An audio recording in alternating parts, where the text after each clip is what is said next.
My sense is that you're right there at the top, your suggestion.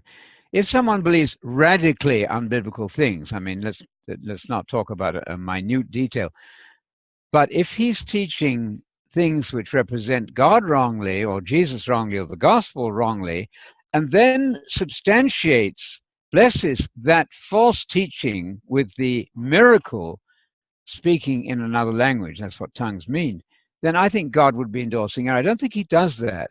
So if you want to get the maximum power from God, you want to start by getting the right doctrines, because any falsity that you hold in your head is not going to encourage the Spirit of God. It's going to blunt it, in fact. So in principle, I think that that proposition is right.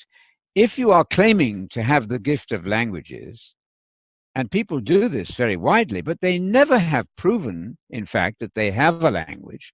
So why not first say, what is this stuff that's coming out of my mouth? Is this a miraculous language learned without having learned it in the normal way?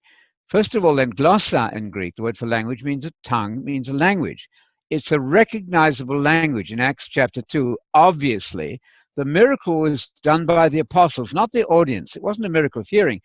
God is saying, look, here are my apostles, my special apostles, 120 or 12, probably 12, doesn't matter. But here's the miracle. Here's where I'm active.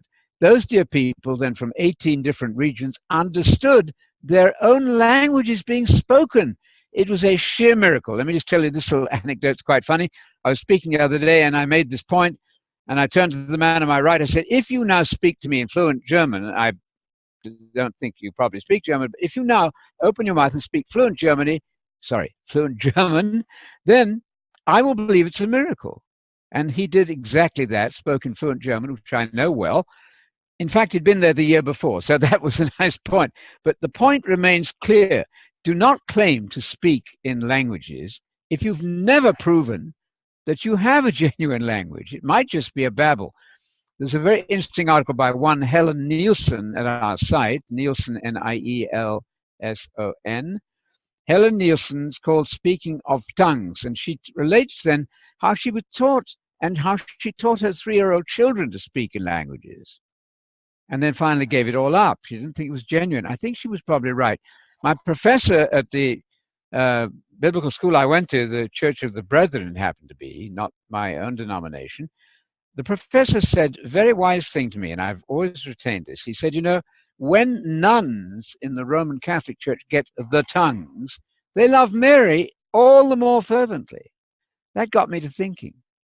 The tongues, if it's a genuine gift, is an influx of Holy Spirit in a special way, but it must be proven.